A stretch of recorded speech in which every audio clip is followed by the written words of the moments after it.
తమ కూతురు మృతి పట్ల న్యాయం చేయాలంటూ ఆందోళన చేసిన తల్లిదండ్రుల పట్ల సీఐ వ్యవహరించిన తీరు పట్ల విమర్శలు వ్యక్తమవుతున్నాయి. కాకినాడ రమణయ్యపేట వద్ద ఇటీవల ఆటోను టిప్పర్ లారీ ఢీకొట్టింది. ఈ ప్రమాదంలో ఐశ్వర్య అనే 4వ తరగతి విద్యార్థిని మృతి చెందగా 9 మంది స్టూడెంట్స్ గాయపడ్డారు. ప్రమాదానికి కారణమైన టిప్పర్ లారీపై ఇంతవరకు చర్యలు తీసుకోలేదు పోలీసులు. దీన్ని నిరసిస్తూ ఐశ్వర్య తల్లిదండ్రులు వినోద్ కుమార్, దుర్గా భవానీ సర్పవరం పోలీస్ స్టేషన్ ముందు బైఠాయించారు. కుటుంబ సభ్యులతో కలిసి ఆందోళన చేపట్టారు.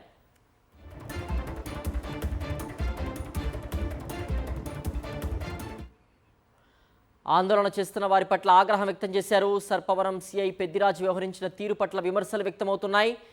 ఓవర్లోడ్ ఆటోలో మీ పాపను ఎందుకు పంపించారంటూ తిరిగి తల్లిదండ్రులపైనే మండిపడ్డారు సిఐ. దీంతో ఆగ్రహించిన బాధితులు ఉదయం పూట ఊర్లోకి టిప్పర్ లారీను ఎందుకు అనుమతిస్తున్నారని ప్రశ్నించారు. ప్రమాదం జరిగి 5 రోజులవుతున్న డ్రైవర్ను ఎందుకు అరెస్ట్ చేయలేదని ఆగ్రహం వ్యక్తం చేస్తున్నారు పసిపాప తల్లిదండ్రులు.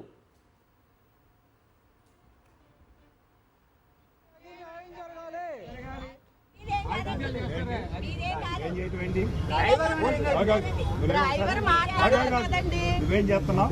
11 మందిని తీసుకెళ్తున్నప్పుడు ఓవర్లోడ్ కదా, ఓవర్లోడ్ అయినప్పుడు మీ పిల్లల్ని అందరూ ఎందుకు ఎక్కించారు?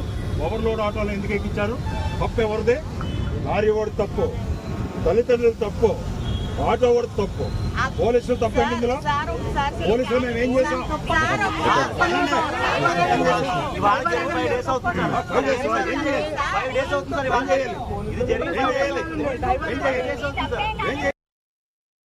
ఇక్కడ ఏమి న్యాయం జరగట్లేదు. ఇంకొక రకంగా మాట్లాడుతున్నారు సిఐ గారు. వాళ్ళు పేరెంట్స్ ఏం చేస్తున్నారని రివర్స్ లో మమ్మల్ని అడుగుతున్నారు. మా పిల్లల్ని మేము చంపుకోమని మేము పంపించేస్తామా? 10 మందిని ఎక్కిచ్చేసారు, 12 మందిని ఎక్కిచ్చేసారు అని చెప్పారండి. 10 మంది కూడా లేరండి, తక్కువ మంది ఉన్నారు అని చెప్పారండి.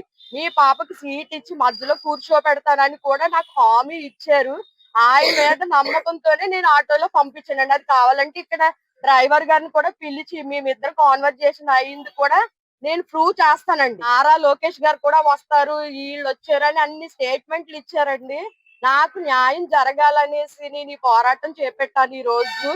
ఇప్పుడు చెప్పాల్సింది నేను ఒకటే అడుగుతానండి, నాకు కాదు రేపొద్దున ఇంకొక అమ్మాయికి జరిగినా కూడా ఇంతే కదా. అది దానికోసం నేను పోరాడుతున్నానండి. ఇంకొక అమ్మాయికి జరగకూడదని నేను పోరాడుతున్నాను. న్యాయం జరగాలి. న్యాయం జరగాలి. ఐశ్వర్యకి న్యాయం జరగాలి.